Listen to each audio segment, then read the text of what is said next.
ચાલો મિત્રો, જય માતાજી બધાને. તમારું બધાનું સ્વાગત છે અમારી યુટ્યુબ ચેનલની અંદર. અને આજે આપણે બનાવવાના છીએ મિની બ્રેડ પકોડા. તો મિની બ્રેડ પકોડા બનાવવા માટે આપણે અહીંયા પહેલાં ડુંગળીને કટિંગ કરી લઈશું ઝીણી ઝીણા સ્લાઇસમાં, મસ્ત મજાનું. ડુંગળીનું કટિંગ થયા બાદ આપણે મરચાંનું કટિંગ કરી લઈશું. તો નવા મિત્રો હોય એ જરૂરથી ચેનલને સબસ્ક્રાઈબ કરી લેજો, લાઈક કરજો અને વધુ લોકોને શેર કરજો. ડુંગળી મરચાંનું કટિંગ અહીંયા થઈ ગયું છે, જોઈ શકો છો. હવે કોથમીરનું પણ કટિંગ કરી લઈશું. તો કોથમીરનું ડુંગળીનું કટિંગ થઈ ગયું છે. આપણા બટેકા બફાઈ ગયા છે અને સાલ ઉતારી લીધી છે. હવે આપણે મસાલો તૈયાર કરીશું. તો બાફેલા બટેકા નાખ્યા છે, એમાં ડુંગળી નાખીશું, લીલા મરચાં નાખીશું, લીલી કોથમીર નાખીશું, ત્યારબાદ મસાલા નાખીશું. તો મીઠું સ્વાદ પ્રમાણે, ધાણા જીરું પાવડર, થોડોક લીંબુનો રસ. જો તમે વધારે તીખું પસંદ કરતા હોય તો વધારે તીખું બનાવી શકો છો. લાલ મરચું પાવડર નાખીને બનાવી શકો. તો ખાંડણીની અંદર આપણે નાખ્યું છે આદુ, લસણ અને આખું જીરું. ખાંડીને આપણે મસાલો મિક્સ કરીશું. મિની બ્રેડ પકોડા છે એ આપણે આજે સાવ સાદી અને સિમ્પલ રીતે બનાવવાના છે. તેનો વઘાર કરવાના આપણે નથી. ઘણી વખત એવું હોય કે વઘાર કરીને બનાવતા હોય છે, પણ આપણે આવું સાદી સિમ્પલ રીતે બનાવવાના છે. તો બ્રેડની અંદર આપણે લીલી ચટણી લગાવવાની છે. તેના માટે આપણે ચટણી તૈયાર કરીશું. તો ડુંગળી અને મરચાં કટિંગ કરેલા નાખે છે, આદુનો એક નાનો ટુકડો, 4 થી 5 લસણની કળી, ત્યારબાદ લીલી કોથમીર અને અડધું લીંબુ ઉપરથી નીચોવીને નાખ્યું છે. સ્વાદ પ્રમાણે મીઠું પણ અંદર નાખીશું. તો આપણી લસણની ચટણી તૈયાર થઈ ગઈ છે, મસ્ત મજાની ગ્રીન ચટણી. તો બ્રેડ આપણે લઈ લઈશું 6 નંગ જેટલી. તો બધી બ્રેડની અંદર એક સાઈડને આપણે લીલી ચટણી લગાવીશું.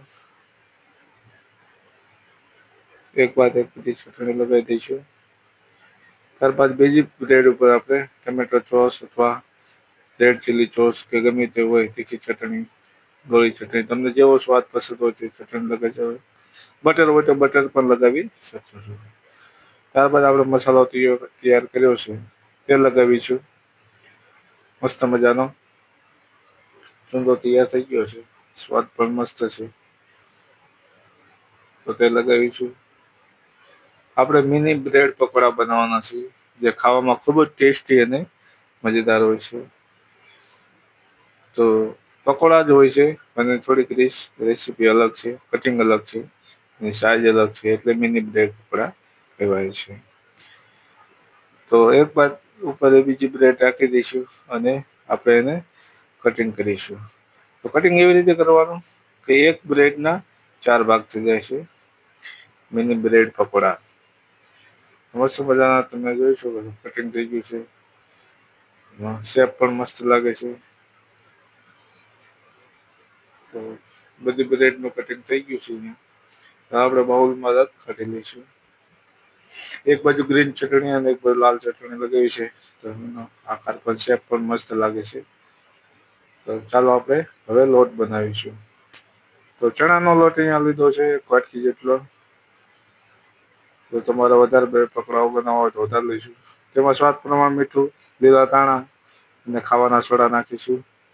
અને થોડું થોડું પાણી નાખીને આપણે એને મિક્સ કરતા રહીશું, જેથી કરીને એમાં લમ્સ ના રહે, કે ચણાના લોટના આકાર ગોળીદાર ના રહે. તો થોડું થોડું પાણી નાખીને આપણે એને એકદમ મસ્ત મજાનો લોટ રાખવાનો છે. કેવો લોટ? બહુ ઘાટો નહીં, બહુ પાતળો નહીં, એવો મસ્ત મીડિયમ સાઈઝનો. તો જેટલી ક્વોન્ટિટીમાં બ્રેડ બનાવવી હોય આપણે એટલો લોટ બાંધવાનો હોય છે. તો તમે જોઈ શકો છો ક્વોન્ટિટી અને એટલી બધી રાખવાની હોય છે, મસ્ત મજાની. એકદમ પાતળો જેવો રાખવાનો છે. કઢાઈની અંદર તેલ નાખી દઈશું.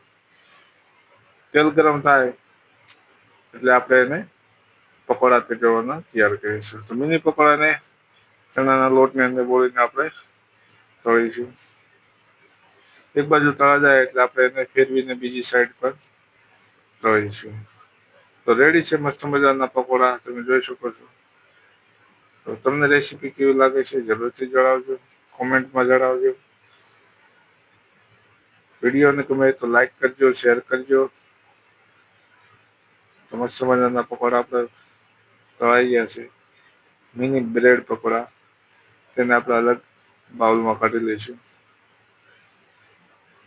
ખૂબ જ હેલ્ધી અને મજેદાર હોય છે. ખાવામાં પણ મજા આવે છે. અલગ અલગ ચટણી સાથે ખાઈ શકો છો, લુખા પણ ખાઈ શકો છો. તમને રેસીપી કેવી લાગી છે એ જરૂરથી જણાવજો. Thank you. આભાર. જય માતાજી બધાને.